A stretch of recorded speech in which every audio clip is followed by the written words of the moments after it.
नमस्कार दोस्तों, मैं इरफान खान गुरुकुल के इस यूट्यूब चैनल पर आपका एक बार फिर से स्वागत करता हूं। जैसा कि आपको पता है कि मैं आप लोगों को हरियाणा जी के डिस्ट्रिक्ट वाइज पढ़ा रहा हूं। कुछ बच्चों की डिमांड थी, सर आप लोगों ने हरियाणा का रोहतक डिस्ट्रिक्ट नहीं कराया, एग्ज़ाम में उससे सबसे ज़्यादा क्वेश्चन पूछे जाते हैं।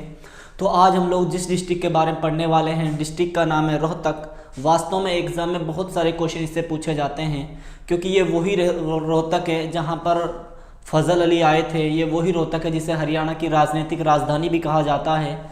तो रोहतक के बारे में जितने भी हमारे पॉसिबल क्वेश्चन बन सकते हैं वो सारे क्वेश्चन हम लोग डिस्कस करेंगे, और आशा करूंगा कि जितने भी क्वेश्चन मैं आज आपके साथ डिस्कस करने वाला हूं वो सारे क्वेश्चन आपके समझ में आएंगे और पेपर के लिए भी इंपॉर्टेंट रहेंगे।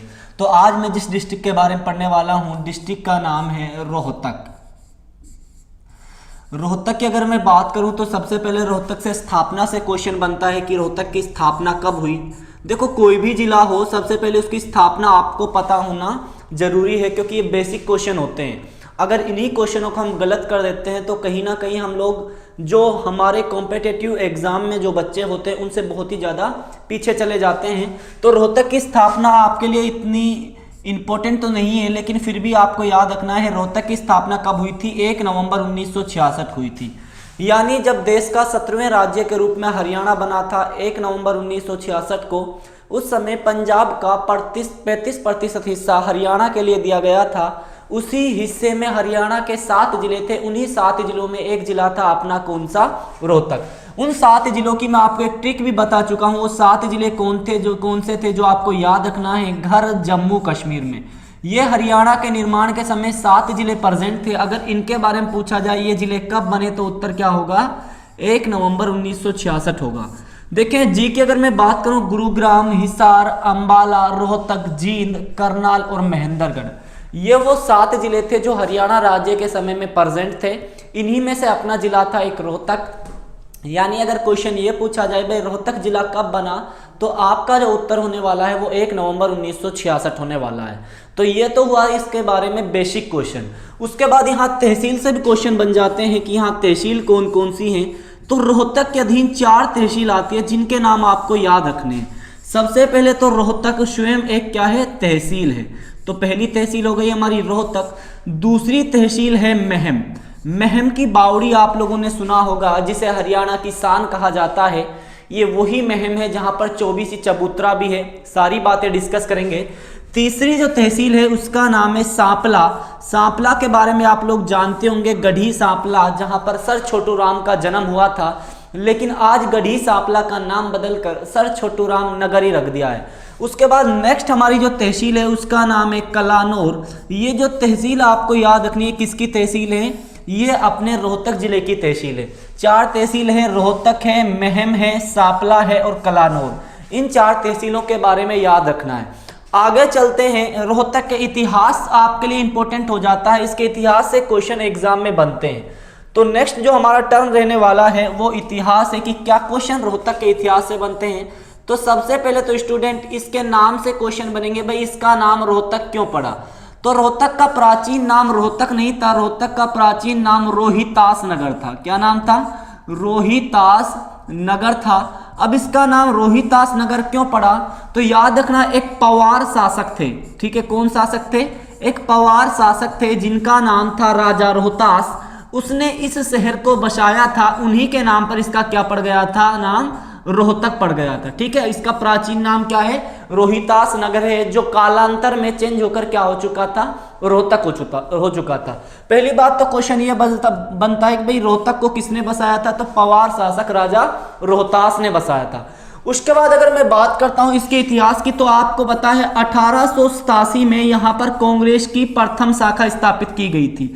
तो क्वेश्चन अगर ये पूछा जाए कि रोहतक में कांग्रेस की प्रथम शाखा कब स्थापित की गई थी, तो याद रखना है 1887 में स्थापित की गई थी, जो एग्जाम की दृष्टि से इंपॉर्टेंट है। उसके बाद आपको मैंने जब हरियाणा में गांधी कराया था तो एक डेट बताई थी 15 फरवरी 1921। ये वो साल है जब महात्मा गांधी भिवानी रूरल कॉन्फ्रेंस में भाग लेने के लिए आए थे। और याद रखना है 17 फरवरी 1921 महात्मा गांधी मौलाना आजाद के साथ कहां पर गए थे? रामलीला मैदान गए थे। कहां पर गए थे? रामलीला मैदान गए थे। ये रामलीला मैदान कहाँ का है? रोहतक का है। यानी अगर क्वेश्चन ये पूछा जाए कि महात्मा गांधी रोहतक कब आए थे, तो याद रखना है कब आए थे, 17 फरवरी 1921 को आए थे। उसके बाद अगर मैं आपके इतिहास की और इंपॉर्टेंट जो बातें हैं वो भी आपके लिए इंपॉर्टेंट हो जाती हैं। क्या क्वेश्चन है, उसके बाद एक और डेट याद रखनी है, 2 दिसंबर 1947 को भी, यानी आज़ादी के बाद भी महात्मा गांधी कहाँ आए थे, रोहतक आए थे। ये भी एग्जाम के लिए इंपॉर्टेंट है। आपके लिए मैं बता चुका हूं। और गांधी के बारे में 9 दिसंबर 1947 को महात्मा गांधी 2 जगह गए थे। एक जगह का नाम है पानीपत और जो दूसरी जगह है उसका नाम है मेवात। पानीपत और मेवात में कब गए थे, 9 दिसंबर 1947 को गए थे। पानीपत में किसके कहने पर गए थे, तो याद रखना है लका उल्ला के कहने पर गए थे। और मेवात में किसके कहने पर गए थे, तो ये भी याद रखना है यासीन मेव के कहने पर। लका उल्ला और यासीन मेव ने पानीपत और मेवात में महात्मा गांधी को बुलाया और महात्मा गांधी ने क्या बोला कि भाई जो यहाँ के लोग हैं वो पाकिस्तान ना जाएं और यहीं पर रहें। यानी पाकिस्तान जाने वाले लोगों को, जो मुस्लिम लोग थे, उनको किसने रोका था, महात्मा गांधी ने रोका था। तो ये जो क्वेश्चन बनते हैं वो आपके इतिहास से बनते हैं कि भाई रोहतक का क्या इतिहास रहा है। तो खास इतिहास नहीं रहा है, सिर्फ आपको 2 से 3 बात याद रखनी। एक तो इसका नामकरण याद रखना है, एक इसमें कांग्रेस की शाखा कब स्थापित की गई थी ये बात याद रखनी है, और महात्मा गांधी से एक इंपॉर्टेंट पॉइंट याद रखना है। उसके बाद जो यहाँ से क्वेश्चन बनते हैं वो बनते हैं प्रसिद्ध व्यक्तित्व से, कि रोहतक में कौन कौन से प्रसिद्ध व्यक्तित्व हुए। इसके बारे में कोई डाउट ही नहीं, रोहतक में बहुत सारे प्रसिद्ध व्यक्तित्व हैं। तो आप लोग नेक्स्ट जो हेडिंग डालेंगे वो है प्रसिद्ध व्यक्तित्व। व्यक्तित्व से क्वेश्चन डेफिनेटली पूछा जाएगा। आप लोग चाहे तो 100% लिख सकते हैं भाई इस व्यक्तित्व, यानी रोहतक से जितने भी हमारी पर्सनैलिटी हैं उनसे एग्जाम में क्वेश्चन डेफिनेटली बनता है। तो सबसे पहले जो व्यक्तित्व है उसका नाम आपको बता देता हूं। नाम आप लोग जानते हैं सर छोटू राम। एग्जाम में बहुत बार क्वेश्चन पूछा जाता है सर छोटू राम से। तो पहला जो हमारा टर्म होगा वो क्या होगा, सर छोटू राम। सर छोटू राम से क्या क्या क्वेश्चन आपके एग्जाम में बनते हैं वो हम लोग डिस्कस करेंगे।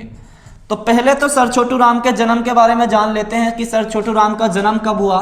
तो याद रखना है dear student, sir Chhotu Ram का जन्म 24 नवंबर 1881, इंपॉर्टेंट डेट है, याद रखना है। कहां पर हुआ था, गढ़ी सांपला में हुआ था। लेकिन एक बात और याद रखना है, हरियाणा सरकार ने इस गढ़ी सांपला का नाम भी बदल दिया है। क्या रख दिया है, छोटू राम नगर रख दिया है। हरियाणा जो सरकार है इसने बहुत सारे शहर, कस्बे, गांव या डिपार्टमेंटों के नाम चेंज किए हैं, वो आपके लिए इंपॉर्टेंट हो जाते हैं। किसी दिन हम लोग उसकी एक पर्टिकुलर क्लास लेंगे कि भाई हरियाणा सरकार ने क्या क्या नाम चेंज किए।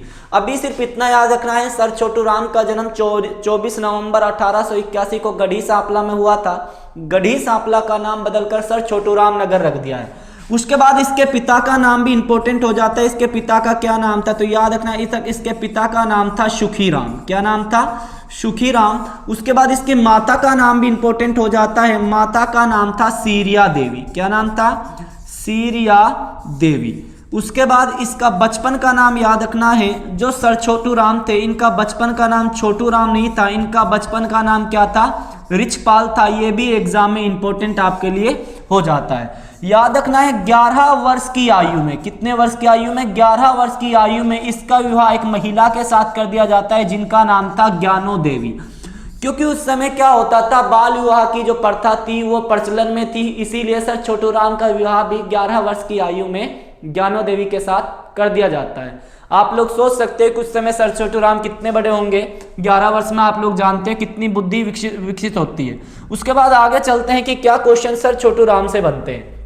ये तो यहाँ से इसके बारे में जो बेसिक क्वेश्चन है वो हैं। उसके बाद इसकी एजुकेशन की अगर मैं बात करूँ तो याद रखना है वर्ष 1905 में एक कॉलेज है दिल्ली का, कॉलेज का नाम है सेंट स्टीफन कॉलेज। क्या नाम है, सेंट स्टीफन कॉलेज से इस छोटू राम ने संस्कृत विषय में क्या की थी, स्नातक की थी, जिसे आप लोग ग्रेजुएशन भी बोलते हैं। तो क्वेश्चन अगर ये पूछा जाए सर छोटू राम ने स्नातक कहाँ से की, सेंट स्टीफन कॉलेज से की। उसके बाद ये इंपॉर्टेंट है, बहुत बार पूछा गया है, 1910 में आगरा कॉलेज से या फिर आगरा विश्वविद्यालय से सर छोटू राम ने किसकी पढ़ाई पूरी की, कानून की पढ़ाई पूरी की। ये भी आपको याद रखना है। क्वेश्चन आता है सर छोटू राम ने कानून की पढ़ाई कहाँ से पूरी की, तो आगरा कॉलेज से की। उसके बाद याद रखना है 1916 में सर छोटू राम एक समाचार पत्र निकालते हैं जिसका नाम है जाट गजट, और ये समाचार पत्र कहाँ से निकालते हैं? रोहतक से निकालते हैं। अब आपके लिए कंफ्यूजिंग पॉइंट मैं बता देता हूं, अगर क्वेश्चन ये पूछा जाए जाट गजट किसका समाचार पत्र है,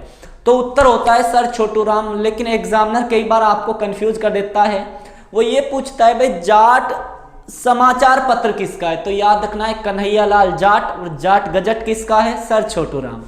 उसके बाद अगर मैं बात करता हूं तो याद रखना है वर्ष 1923 में सर छोटू राम एक पार्टी की स्थापना करते हैं। पार्टी का नाम है यूनियनिस्ट पार्टी। क्या नाम है?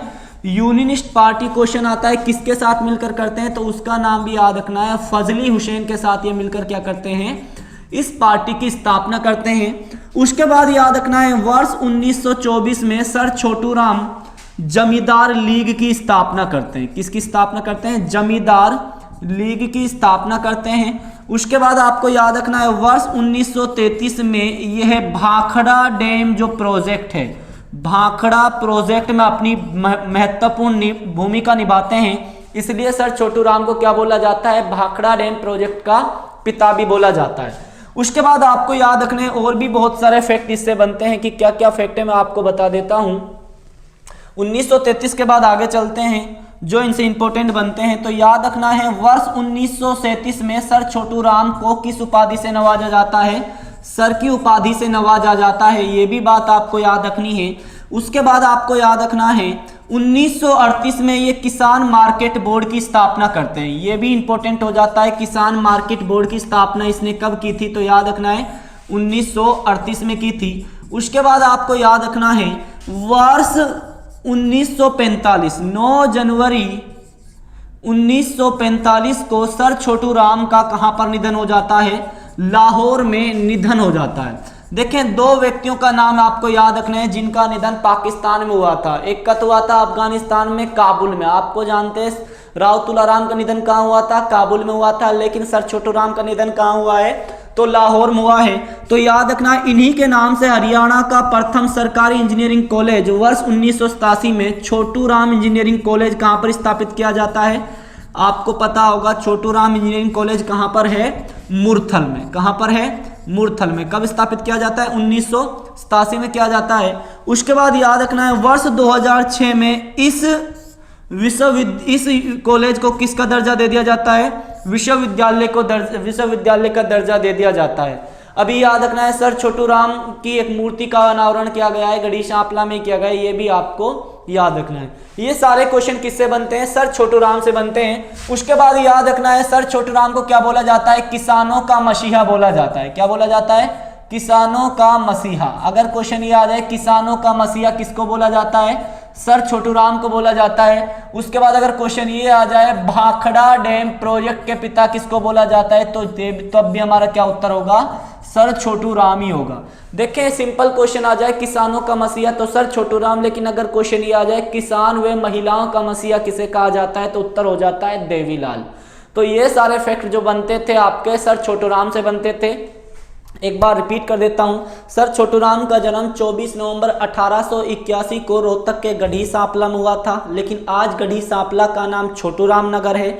याद रखना इनके पिता का नाम सुखीराम, माता का नाम सीरिया देवी था। 11 वर्ष की आयु में इनका विवाह ज्ञानो देवी नामक महिला के साथ कर दिया जाता है। इनका जो बचपन का नाम था वो था रिचपाल।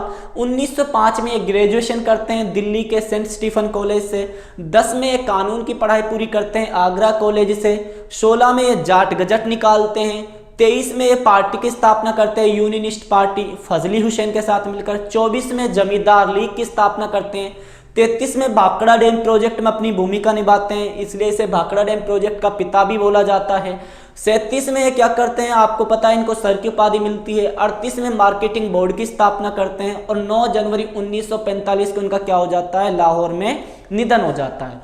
अब 9 जनवरी से आपका एक क्वेश्चन और बनता है। 9 जनवरी को 2 हरियाणा के पर्सनैलिटी हैं जिनका निधन हुआ था। याद रखना है 9 जनवरी 1858 को चांदनी चौक पर जो अपना राजा नाहर सिंह था उनको क्या दी गई थी, फांसी दी गई थी। और 9 जनवरी को हम लोग क्या मनाते हैं, राष्ट्रीय प्रवासी दिवस मनाते हैं, क्योंकि 9 जनवरी 1915 को महात्मा गांधी दक्षिण अफ्रीका से भारत आए थे। तो एक तो ये पर्सनैलिटी आपके एग्जाम से इंपॉर्टेंट है। दूसरी पर्सनैलिटी के बारे में जानते हैं, दूसरी पर्सनैलिटी कौन सी है जिससे आपके एग्जाम में क्वेश्चन बनते हैं। तो सेकंड आप लोग भी हेडिंग डालेंगे नेकी राम शर्मा, क्योंकि इससे भी बहुत सारे क्वेश्चन आपके एग्जाम में बनते हैं। नेकी राम शर्मा, नेकी राम शर्मा, क्या क्या क्वेश्चन आपके एग्जाम में नेकी राम शर्मा से बनते हैं तो वो भी मैं आपको बता देता हूं। सबसे पहले नेकी राम शर्मा से क्वेश्चन बनेगा इनका जन्म कब हुआ था। तो याद रखना नेकी राम शर्मा का जो जन्म हुआ था वो 4 सितंबर 1887 को हुआ था। ठीक है, ये वही डेट है जब आपकी कांग्रेस की शाखा स्थापित की गई थी रोहतक में। उस समय किसका जन्म हुआ था? नेकी राम शर्मा का जन्म हुआ था। उसके बाद आपको याद रखना है यह हरियाणा में किसके सदस्य थे? होम रूल लीग के सदस्य थे। किसके सदस्य थे? होम रूल लीग, जिसकी स्थापना कब हुई थी? 1916 में हुई थी। स्थापना करने वाले 2 लोग थे जिनका नाम था, एक था एनी बेसेंट और दूसरे का नाम क्या था? बाल गंगाधर तिलक था। क्या नाम था? बाल गंगाधर तिलक। बाल गंगाधर तिलक ने इसकी स्थापना कहाँ की थी? महाराष्ट्र में की थी। इसने इसकी स्थापना कहाँ पर की थी? मद्रास में की थी। अब एनी बेसेंट और बाल गंगाधर तिलक दोनों का ही सेम उद्देश्य था इन लोग, इसलिए इन दोनों जो होम रूल लीग के दोनों ये पार्टी थी इनको एक कर दिया गया। क्वेश्चन आता है कि हरियाणा में होम रूल लीग के सदस्य कौन थे? तो याद रखना है अपने नेकी राम शर्मा थे। उसके बाद याद रखना है जो प्रथम वर्ल्ड वॉर था जो 1914 से 1918 तक चला था, इसमें इसने किसका विरोध किया था? सैनिक भर्ती का विरोध किया था। क्वेश्चन आता है कि सैनिक भर्ती का विरोध प्रथम विश्व युद्ध में किसने किया था? तो याद रखना है नेकी राम शर्मा ने किया था। और सैनिक भर्ती करवाई किसने थी? तो वो भी याद रखना है महात्मा गांधी ने करवाई थी। इसलिए महात्मा गांधी को भर्ती कराने वाला सर्जेंट भी कहा जाता है। उसके बाद आपको याद रखना है इन्हीं के नाम से वर्ष 1926 में हरियाणा का प्रथम कॉलेज, जिसका नाम क्या है? नेकी राम कॉलेज स्थापित किया गया था। कहां पर? रोहतक में। अगर क्वेश्चन ये पूछा जाए हरियाणा का प्रथम कॉलेज कौन सा है तो नेकी राम कॉलेज, जो कब स्थापित किया गया था? 1926 में। किनके नाम पर? नेकी राम के नाम पर। उसके बाद आपको याद रखना है वर्ष 1930 में ये नेकी राम शर्मा भिवानी से एक पत्रिका निकालते हैं। पत्रिका का क्या नाम है? संदेश। तो क्वेश्चन आता है संदेश पत्रिका नेकी राम शर्मा ने कहां से निकाली थी? तो ये भी याद रखना है भिवानी से निकाली थी। इंपॉर्टेंट आपके लिए हो जाता है। उसके बाद इनका एक प्रमुख नारा है, मुझे तो संपूर्ण भारत की क्या चाहिए? भूमि चाहिए। यह भी इंपॉर्टेंट हो जाता है। वर्ष 1956 में इनका क्या हो जाता है? निधन हो जाता है। तो ये क्वेश्चन आपको नेकी राम शर्मा से याद रखने हैं। एक बार और रिपीट कर देता हूं क्या क्या क्वेश्चन नेकी राम शर्मा से बनते हैं। नेकी राम शर्मा का जन्म 4 सितंबर 1887 को रोहतक में हुआ था। उसके बाद आपको याद रखना है ये हरियाणा में होम रूल लीग के सदस्य थे। ये भी याद रखना है संदेश पत्रिका इन्हीं की है। उसके बाद याद रखना है वर्ष 1956 में का क्या हो गया था? निधन हो गया था। अब उसके बाद और जो आपकी पर्सनैलिटी है उसका नाम है साक्षी मलिक। एग्जाम की दृष्टि से बहुत इंपॉर्टेंट है। जब रियो ओलंपिक हुए थे उस समय बहुत सारे क्वेश्चन साक्षी मलिक से बने थे। तो नेक्स्ट नाम याद रखना है साक्षी मलिक। सबसे पहले साक्षी मलिक के जन्म से याद रखना है। साक्षी मलिक का जो जन्म हुआ था वो 3 सितंबर 1992 को हुआ था। गांव का नाम भी याद रखना है, रोहतक का एक गांव है, गांव का नाम है मोखरा। यहां पर इनका क्या हुआ था? जन्म हुआ था। उसके बाद याद रखना है रियो ओलंपिक हुए थे किस वर्ष? आपको पता है 2016 में रियो ओलंपिक हुए थे। उस समय इसने 28 किलो भार में कांस्य पदक जीता था। कौन सा पदक जीता था? कांस्य पदक जीता था। उसके बाद आपको याद रखना है इनके कोच का नाम भी एग्जाम में पूछ लिया जाता है। इनके कोच का क्या नाम है? ईश्वर दहिया। क्या है इनके कोच का नाम? ईश्वर दहिया है। ये भी एग्जाम के लिए इंपॉर्टेंट है। हरियाणा सरकार ने साक्षी मलिक को बेटी बचाओ बेटी पढ़ाओ कि क्या बना रखा है? ब्रांड एम्बेसडर भी बना रखा है। ये भी आपको याद रखना है। हरियाणा सरकार में बेटी बचाओ बेटी पढ़ाओ का ब्रांड एम्बेसडर किसे बनाया हुआ है? साक्षी मलिक। और इस अभियान की शुरुआत कब हुई थी? 22 जनवरी 2015 को की गई थी नरेंद्र मोदी जी द्वारा। कहां से? पानीपत से। उसके बाद ये रखना है साक्षी मलिक को MDU ने भी अपना क्या बना रखा है? ब्रांड एम्बेसडर बना रखा है। ये भी इंपॉर्टेंट आपके लिए हो जाता है। उसके बाद आपको याद रखना है साक्षी मलिक की शादी किसके साथ हो जाती है? सत्याव्रत कादियान के साथ इनकी क्या हो जाती है? शादी हो जाती है। वो भी क्या है? एक खिलाड़ी है। वो भी क्या है? एक कुश्ती के खिलाड़ी हैं, यानी पहलवान हैं। ये भी आपके लिए इंपॉर्टेंट है। तो साक्षी मलिक कहाँ से संबंध रखती है? तो रोहतक के मोखरा गांव से संबंध रखती है, जो आपके लिए इंपॉर्टेंट है। नेक्स्ट आपकी जो पर्सनैलिटी है उसके बारे में भी आपसे एग्जाम में क्वेश्चन बन जाते हैं कि कौन सी पर्सनैलिटी है। आप लोगों ने सुना होगा रणवीर सिंह हुड्डा। जो कौन है भाई? रणवीर सिंह हुड्डा, जो भूपेंद्र सिंह हुड्डा के पिताश्री हैं, वो भी कहाँ से संबंध रखते हैं? तो याद रखना है वो भी आपके रोहतक से संबंध रखते हैं। इनका जो जन्म हुआ था वो वर्ष 1914 में रोहतक के कहाँ पर हुआ था? शांघी गांव में इनका क्या हुआ था? जन्म हुआ था। उसके बाद याद रखना है इन्हें क्या बोला जाता है? कृषक एक सभा की स्थापना इन्हीं ने की थी। कृषक सभा की स्थापना किसने की थी? रणवीर सिंह हुड्डा ने की थी। याद रखना है ये 7 अलग अलग विधानसभाओं से चुने जाने वाले एकमात्र व्यक्ति हैं। इन्हीं का नाम लिम्का बुक ऑफ रिकॉर्ड में क्या हो चुका है? दर्ज हो चुका है। उसके बाद आपको याद रखना है नेक्स्ट जो हमारी पर्सनैलिटी हैं उनके बारे में हमें बेसिक क्वेश्चन जानने हैं, क्योंकि इंपॉर्टेंट क्वेश्चन उनसे नहीं बनते। नेक्स्ट है हमारी पर्सनैलिटी याद रखनी है भूपेंद्र सिंह हुड्डा। भूपेंद्र सिंह हुड्डा भी कहाँ से संबंध रखते हैं? रोहतक के सांगी गांव से संबंध रखते हैं। हरियाणा में लगातार सबसे अधिक समय के लिए रहने वाले मुख्यमंत्री हैं और स्वतंत्रता के बाद जन्म लेने वाले हरियाणा के क्या हैं? प्रथम मुख्यमंत्री हैं, क्योंकि इनका जो जन्म हुआ था वो 15 सितंबर 1947 को रोहतक के सांगी गांव में हुआ था। उसके बाद नेक्स्ट आपको जो याद रखना है वो याद रखना है गौरी सेरोन, जो एक शूटर हैं, ये भी कहाँ से संबंध रखती हैं? तो याद रखना है ये भी आपके रोहतक से ही संबंध रखती है। कौन है? एक शूटर है। हरियाणा सरकार ने इसे खसरा और रुबेला टीकाकरण का ब्रांड एम्बेसडर बना रखा है।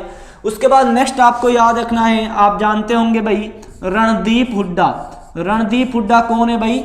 एक अभिनेता हैं जो कहाँ से संबंध रखते हैं? रोहतक से ही संबंध रखते हैं। नेक्स्ट भी आपके लिए इंपॉर्टेंट हो जाता है मल्लिका शेरावत। आप लोग सभी परिचित होंगे इससे। मल्लिका शेरावत जो एक अभिनेत्री हैं, ये भी कहाँ से संबंध रखती है?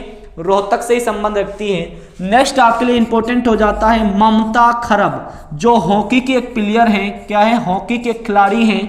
याद रखना इन्हें हरियाणा में क्या बोला जाता है? गोल्डन गर्ल बोला जाता है। ये भी कहाँ से संबंध रखती हैं? तो याद रखना है ये भी अपने रोहतक से ही संबंध रखती है। नेक्स्ट मोस्ट इंपॉर्टेंट क्वेश्चन बन जाता है शेफाली वर्मा से। जो शेफाली वर्मा है ये सबसे कम आयु में अर्धशतक लगाने वाली क्रिकेट की खिलाड़ी हैं, जिसने सचिन का रिकॉर्ड तोड़ा था। ये भी कहाँ से संबंध रखती हैं? तो याद रखना है ये भी अपने रोहतक से ही संबंध रखती हैं। तो ये जो सारी पर्सनैलिटी हैं कहाँ से संबंध रखती हैं? रोहतक से संबंध रखती हैं। इन पर्सनैलिटियों से एग्जाम में बहुत बार क्वेश्चन पूछा जाता है। उसके बाद 2-3 और हैं, जैसे सुभाष घई, अशोक घई, ये भी कहाँ से संबंध रखते हैं? निर्माता हैं, फिल्म निर्माता, अपने रोहतक से ही संबंध रखते हैं। आशा करता हूं कि ये सारे पॉइंट जो हैं आपके अच्छे से समझ में आ गए होंगे। उसके बाद जैसे ही हमारी लास्ट क्लास ओवर होगी तब भी मैं इन बातों को आपके साथ अच्छे से डिस्कस करने वाला हूं। आगे चलते हैं। वो यहाँ से पर्यटन स्थल बहुत हैं कि रोहतक में कौन कौन से पर्यटन स्थल हैं। तो नेक्स्ट आपकी जो हेडिंग यानी जो टर्म होने वाला है वो है पर्यटन स्थल। आप भी हेडिंग डाल सकते हैं क्या? पर्यटन स्थल। कि पर्यटन स्थल से क्या क्या क्वेश्चन एग्जाम में बनते हैं। पर्यटन स्थल की अगर मैं बात करूं तो सबसे पहले जो पर्यटन स्थल है वो मैं आपको बता देता हूं क्या है। पहला पर्यटन स्थल है जो एग्जाम में बार बार पूछा जाता है, वो याद रखना है तिलियार झील। अगर क्वेश्चन ये पूछा जाए कि तिलियार लेक या फिर तिलियार झील कहाँ है, तो याद रखना है ये कहाँ पर है? रोहतक में है। याद रखना है तिलियार झील कहाँ पर है? रोहतक में है। बहुत बार एग्जाम में क्वेश्चन पूछा जाता है। अस्तल बोहर से 5 किलोमीटर पास ही पड़ती है तिलियार लेक। नेक्स्ट आपको याद रखना है गौकर्ण तालाब। अगर क्वेश्चन पूछा जाए कि गौकर्ण तालाब कहाँ है या फिर गौकर्ण झील कहाँ है, तो याद रखना ये भी कहाँ पर है? रोहतक में है। लेकिन अगर क्वेश्चन ये पूछा जाए कि कर्ण झील कहाँ पर है, तो हमारा उत्तर क्या हो जाता है? करनाल हो जाता है। उसके बाद नेक्स्ट आपको याद रखना है अस्थल बोहर। अस्थल बोहर भी कहाँ पर है? ये भी रोहतक में है। इसे नाथ संप्रदाय का केंद्र माना जाता है। इसकी जो स्थापना की थी वो चौरंगी नाथ ने की थी और वर्तमान जो इसके प्रमुख हैं वो बाबा बालक नाथ हैं। ये आपके लिए इंपॉर्टेंट हो जाता है। नेक्स्ट जो आपको याद रखना है महम की बावड़ी। महम की बावड़ी भी कहाँ पर है? रोहतक में है। महम की बावड़ी, इसे हरियाणा की शान कहा जाता है। क्या कहा जाता है? हरियाणा की शान। और जो महम के आसपास के जो इलाके हैं इसको महम की बावड़ी नहीं बल्कि इसको क्या बोलते हैं? ज्ञानी चोर की गुफा या फिर तुगलक की गुफाओं के नाम से भी जाना जाता है। और महम में क्या है? आपका चौबीसी चबूतरा है। अगर क्वेश्चन ये पूछा जाए कि चौबीसी चबूतरा कहाँ पर है, तो वो भी कहाँ पर है? आपका महम में ही है, ये भी आपको याद रखना है। उसके बाद नेक्स्ट जो आपको याद रखना है वो भी इंपॉर्टेंट आपके लिए हो जाता है राज्य स्तरीय युद्ध स्मारक। अगर क्वेश्चन ये पूछा जाए राज्य स्तरीय युद्ध स्मारक कहाँ है, तो वो भी आपके कहाँ पर है, रोहतक में ही है, ये आपको याद रखना है। उसके बाद आपको और याद रखने जो यहाँ के पर्यटन स्थल हैं, यहाँ पर मस्जिद भी बहुत सारी हैं, मस्जिदों के बारे में याद रखना है। सबसे पहले याद रखना है काजी मस्जिद। काजी मस्जिद कहाँ पर है, ये रोहतक में है। कई बार ऑप्शन में झज्जर मिल जाता है, रोहतक नहीं मिलता, तो याद रखना है काजी मस्जिद रोहतक व झज्जर में है। नेक्स्ट आपको याद रखना है दीनी मस्जिद। अगर क्वेश्चन पूछा जाए कि दीनी मस्जिद कहाँ है, तो ये भी आपके रोहतक में है। उसके बाद अगर क्वेश्चन ये पूछा जाए कि शीशे वाली मस्जिद कहाँ है, कौन सी मस्जिद, शीशे वाली मस्जिद कहाँ है, यह भी आपकी रोहतक में है। उसके बाद आपको याद रखना है मोस्ट इंपॉर्टेंट क्वेश्चन है लाल मस्जिद। तो याद रखना है जो लाल मस्जिद है ये हरियाणा के 2 जगह है, एक तो रेवाड़ी है, एक है रोहतक में। लेकिन अगर क्वेश्चन आ जाए अकबर कालीन लाल मस्जिद कहाँ है, तो उत्तर हमारा रेवाड़ी होगा। लेकिन अगर क्वेश्चन ये आ जाए कि रोहतक की लाल मस्जिद का निर्माण कब हुआ था, तो याद रखना है कब हुआ था, 1939 में हुआ था। इसका जो निर्माण कराया था हाजी आसिक अली ने कराया था। और 1939 से आपको एक क्वेश्चन और याद रखना है, चरखी दादरी में डालमिया सीमेंट फैक्ट्री की क्या हुई थी, स्थापना हुई थी, जिसे वर्ष 1981 में सीमेंट कॉर्पोरेशन ऑफ इंडिया ने अपने अधीन कर लिया था। 2 क्वेश्चन 1939 से याद रखने भाई। उसके बाद नेक्स्ट जो टर्म आपका बनता है, आपको याद रखना है रोहतक चिड़ियाघर। ये भी कहाँ पर है, ये रोहतक में है। क्वेश्चन पूछा जाता है कि रोहतक चिड़ियाघर की स्थापना कब हुई थी, तो याद रखना है रोहतक चिड़ियाघर की स्थापना अगर आपसे पूछी जाए तो 1986 में हुई थी। हरियाणा में 3 चिड़ियाघर हैं, पिपली चिड़ियाघर, रोहतक चिड़ियाघर, भिवानी चिड़ियाघर। पिपली चिड़ियाघर की स्थापना 1982 में हुई थी, रोहतक और भिवानी चिड़ियाघर की स्थापना 1986 में हुई थी। उसके बाद नेक्स्ट जो आपको टर्म याद रखना है वो है महम हिरण पार्क या महम हिरण उद्यान। हरियाणा में 2 हिरण पार्क हैं, एक तो आपके हिसार में, एक कहाँ पे आपका रोहतक में। तो ये यहाँ के क्या हो गए, पर्यटन स्थल हो गए। उसके बाद 1-2 पर्यटन स्थल और यहाँ रोहतक में बस बनते हैं, तो उनको मैं आपको बता देता हूँ क्या रोहतक के और पर्यटन स्थल हैं जो आपके एग्जाम में पूछे जाते हैं। एशिया की जो सबसे बड़ी कपड़ा मार्केट है जिसका नाम है सोरी मार्केट, ये भी कहाँ है, आपके रोहतक में है। याद रखना है जो एशिया की सबसे बड़ी कपड़ा मार्केट है जिसका नाम क्या है, सोरी मार्केट। लेकिन एग्जामिनर कई बार क्वेश्चन पूछ लेता है कि हरियाणा में सोरा नामक जो खनिज है ये कहाँ पर पाया जाता है, तो उत्तर हमारा क्या होता है, हिसार होता है। ठीक है, तो ये कपड़ा मार्केट का नाम याद रखना है। सोरा एक खनिज है, सोरी एक मार्केट है, कपड़ा मार्केट जो एग्जाम में अक्सर पूछ ली जाती है। तो ये यहाँ के क्या थे, कुछ पर्यटन स्थल थे। उसके बाद और याद रखना चाहते हो तो आप लोग याद रख सकते हो, एक पर्यटन स्थल है मैना पर्यटन स्थल। अगर क्वेश्चन ये आ जाए कि मैना पर्यटन स्थल कहाँ पर है, तो ये भी आपके रोहतक में है। उसके बाद नेक्स्ट आप याद रख सकते हो तो वो है नौरंग पर्यटन स्थल कहाँ पर है, कौन सा पर्यटन स्थल, नौरंग पर्यटन स्थल कहाँ है, ये भी आपके रोहतक में है जो एग्जाम में पूछा जाता है। उसके बाद एक और पर्यटन स्थल याद रख सकते हैं भूल भुलैया पर्यटन स्थल।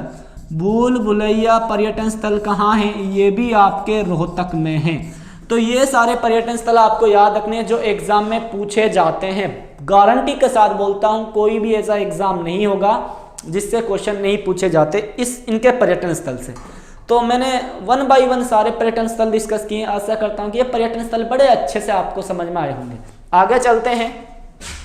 उसके बाद इस अपना जो रोहतक जिला है यहाँ पर 3 से 4 मेले लगते हैं जो एग्जाम में पूछ लिए जाते हैं। तो नेक्स्ट आप लोग भी हेडिंग डालें कि क्या हम लोग पढ़ने वाले हैं, मेला कौन कौन सा यहाँ पर लगता है। सबसे पहले तो आपको याद रखना है बाबा मस्तनाथ का मेला। अगर क्वेश्चन पूछा जाए कि बाबा मस्तनाथ का मेला कहाँ पर लगता है, तो याद रखना है वो कहाँ पर लगता है, रोहतक में लगता है।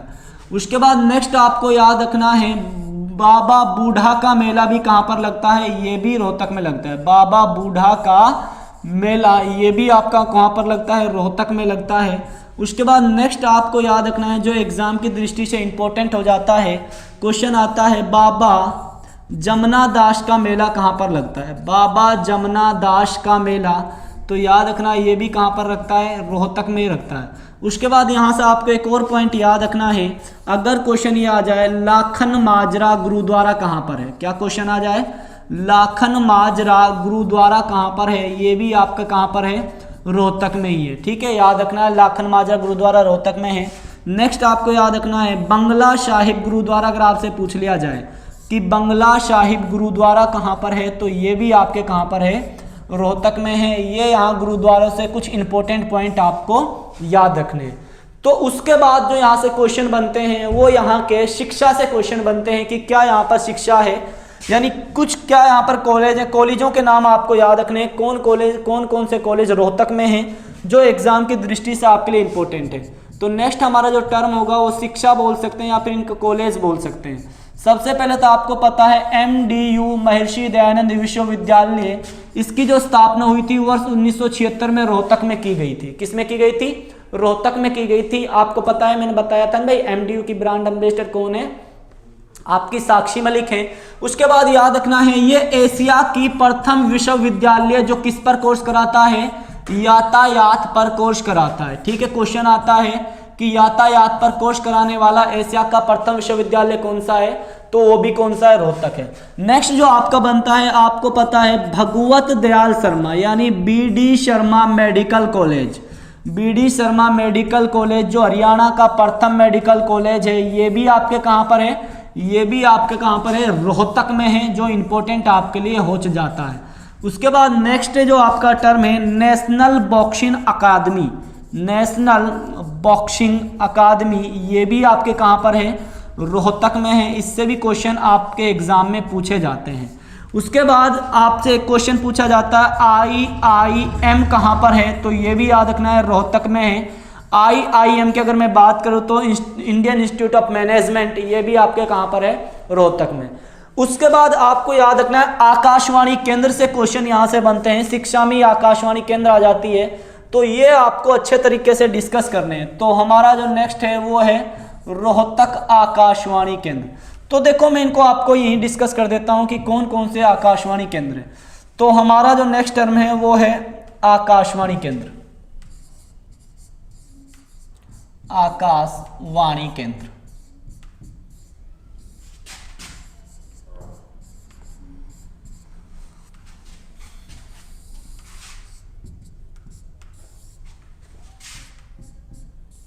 देखें स्टूडेंट, हरियाणा जो राज्य है इसमें 3 आकाशवाणी केंद्र हैं। पहला आकाशवाणी केंद्र आपको याद रखना है कहाँ पर है, रोहतक में है। स्थापना आपके लिए इंपॉर्टेंट हो जाती है 8 मई 1976। याद रखना है 8 मई को हम लोग एक दिवस भी मनाते हैं, विश्व रेड क्रॉस दिवस। वो कब मनाया जाता है, 8 मई को ही मनाया जाता है। दूसरा जो आकाशवाणी केंद्र है वो भी इंपॉर्टेंट हो जाता है, इसकी डेट याद रखनी है 24 जून 1991 है। याद रखना है 24 जून 1991, ये कहाँ पर है, आपके कुरुक्षेत्र में है। तीसरा जो आकाशवाणी केंद्र है वो भी आपके लिए इंपॉर्टेंट हो जाता है, तीसरा आपका कहाँ पर है, हिसार में है। इसकी स्थापना भी याद रखना है, इसकी स्थापना कब हुई थी, 26 जनवरी 1999 इसकी क्या हुई थी, स्थापना हुई थी। हरियाणा में 3 आकाशवाणी केंद्र हैं, पहला रोहतक में, दूसरा कुरुक्षेत्र में, तीसरा हिसार में। उसके बाद एक हरियाणा में क्या है, दूरदर्शन केंद्र है।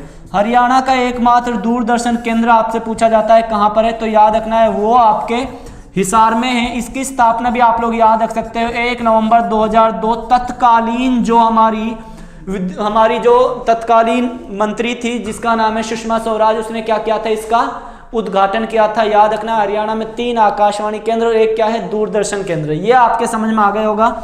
आगे चलते हैं और क्या क्वेश्चन रोहतक से बनते हैं, तो ये सारे फैक्ट आपको याद रखने हैं। उसके बाद आप लोग हेडिंग डाल सकते हैं इंपॉर्टेंट फैक्ट। क्या इंपॉर्टेंट फैक्ट रोहतक से बनते हैं वो 1 बाय 1 हम लोग डिस्कस करेंगे।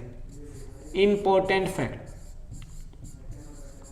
इंपॉर्टेंट फैक्ट, क्या क्वेश्चन आपके रोहतक से बनते हैं। पहला फैक्ट जानते हैं, पहला फैक्ट क्या है जो रोहतक से एग्जाम में बार बार पूछा जाता है। तो सबसे पहला आपको याद रखना है रोहतक के उपनाम आपसे एग्जाम में पूछ लिए जाते हैं, तो उपनाम आपको याद रखना। नेक्स्ट जो हमारा टर्म है वो रोहतक के उपनाम से क्वेश्चन बनते हैं। भाई रोहतक के क्या क्या उपनाम है, तो सबसे पहले रोहतक को हम क्या बोलते हैं, हरियाणा की राजनीतिक राजधानी बोलते हैं, जिसका कारण है एक भाई से, देखो हरियाणा में 22 जिले हैं, हम 21 जिलों को तो राजनीतिक राजधानी नहीं बोलते, केवल रोहतक को ही बोलते हैं। उसका कारण है कि हरियाणा के जितने भी बड़े बड़े लीडर होते हैं वो सब कहाँ से निकलते हैं, रोहतक से। सर छोटू राम, भूपेंद्र सिंह हुड्डा, दीपेंद्र सिंह हुड्डा, आपको रणवीर सिंह हुड्डा, ये सब कहाँ से हैं, कहीं ना कहीं रोहतक से संबंध रखते हैं, इसलिए इसे क्या बोला जाता है, हरियाणा की राजनीतिक राजधानी बोला जाता है। दूसरा टर्म याद रखना है, जो रोहतक से हम लोग क्या बोलते हैं, एजुकेशन हब बोलते हैं। क्या बोलते हैं, एजुकेशन हब। अगर क्वेश्चन पूछा जाए ना एजुकेशन सिटी किसे कहा जाता है, तो उत्तर होगा सोनीपत, क्योंकि आपको पता है कि एजुकेशन सिटी आपके कुंडली में राजीव गांधी एजुकेशन सिटी में पधारने पर आपका हार्दिक स्वागत है, आपने सुना होगा। तो एजुकेशन सिटी क्या हुई, सोनीपत, लेकिन एजुकेशन हब क्या हुआ, रोहतक। ये भी एग्जाम की दृष्टि से इंपॉर्टेंट है। थर्ड पॉइंट आपको याद रखना है, रोहतक को हम लोग क्या बोलते हैं, शुगर सिटी भी बोलते हैं, लेकिन याद रखना है शुगर सिटी हम केवल रोहतक को ही नहीं बोलते, रोहतक के साथ हम किसको बोलते हैं, पलवल जो जिला है इसे भी हम क्या बोलते हैं, शुगर सिटी बोलते हैं। एग्जाम की दृष्टि से इंपॉर्टेंट है। ये हो गई क्या इसके उपनाम, यानी इसके टाइटल, क्या क्या टाइटल यहां से बनते हैं। सेकंड हमारा जो टर्म है वो याद रखना है, दयाचंद मायना। क्या नाम है, दयाचंद मायना। दयाचंद मायना रोहतक एक गांव है जिसका नाम है मायना, वहां से संबंध रखते हैं। इसे क्या बोला जाता है, हरियाणा का जॉन मिल्टन बोला जाता है। अगर क्वेश्चन ये आ जाए ना, हरियाणा का जॉन मिल्टन किसको बोला जाता है, तो दयाचंद मायना को बोला जाता है, जो कहां से संबंध रखते हैं, तो रोहतक के मायना गांव से संबंध रखते हैं। थर्ड पॉइंट आपको याद रखना है, रोहतक जो जिला है, रोहतक एक मंडल भी है। ठीक है, रोहतक क्या, एक रोहतक एक मंडल है भी है, और याद रखना है रोहतक एक लोकसभा की सीट भी है। ये भी एग्जाम की दृष्टि से इंपॉर्टेंट है। रोहतक मंडल हरियाणा का सबसे बड़ा मंडल है, जिसके अधीन कितने जिले आते हैं, 5 जिले आते हैं। कौन कौन सा आते हैं, रोहतक तो इसमें आएगा ही आएगा, साथ में आपका कौन सा आता है, झज्जर आता है, साथ में आपका सोनीपत, भिवानी, और याद रखना है चरखी दादरी। ये 5 जिले रोहतक मंडल में आते हैं। रोहतक हरियाणा का सबसे बड़ा मंडल है, लेकिन अगर सबसे छोटा मंडल की बात करें तो याद रखना है फरीदाबाद। रोहतक एक पुलिस रेंज भी है जिसके अधीन ये 5 जिले आते हैं। ठीक है, उसके बाद नेक्स्ट जो हमारा पॉइंट है वो एग्जाम में बहुत बार पूछा गया है, एग्जाम की दृष्टि से बहुत इंपॉर्टेंट पॉइंट है। फोर्थ हमारा जो पॉइंट है वो आपको याद रखना है, रोहतक हरियाणा का एकमात्र ऐसा जिला था, अब नहीं है। रोहतक हरियाणा का एकमात्र पहले ऐसा जिला था जिसकी सीमा किसी के साथ भी, किसी राज्य के साथ नहीं लगती। अब हमारे 2 जिले हैं, रोहतक के साथ एक और जिला आपको याद रखना है, जिले का नाम है चरखी दादरी। अब हरियाणा के 2 जिले ऐसे हैं जिनकी सीमा किसी भी राज्य के साथ नहीं लगती, रोहतक और चरखी दादरी। रोहतक जो जिला है ये दूसरा सबसे अधिक जिलों के साथ सीमा बनाता है।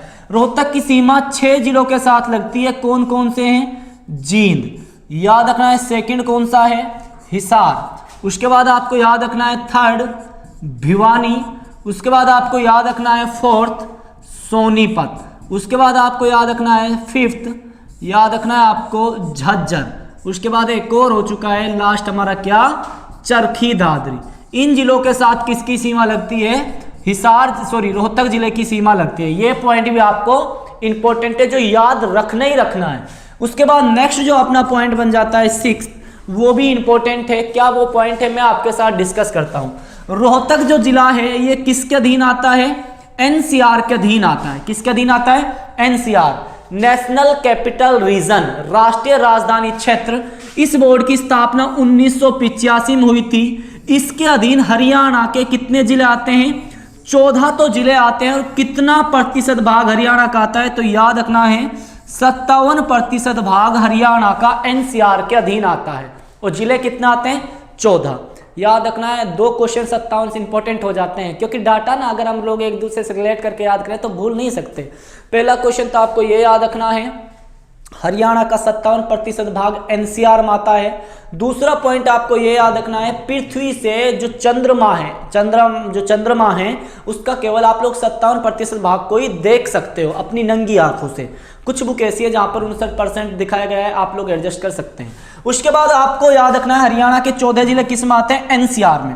अब कुछ बच्चे ये सोचते हैं सर ये 14 जिले कैसे याद करें भाई, कौन कौन से एनसीआर में आते हैं। तो बिल्कुल टेंशन नहीं लेनी है, आपको याद रखना है कौन कौन से एनसीआर में आते हैं। तो सबसे पहले एनसीआर के जिले ही जान लेते हैं, जिसकी स्थापना कब हुई थी, 1985 में हुई थी। इसमें केवल 3 ही राज्य ऐसे हैं जिनके जिले आते हैं, आपको पता होगा हरियाणा के 14 जिले आते हैं, उसके बाद राजस्थान के 2 जिले आते हैं और यूपी के भी आते हैं, ठीक है।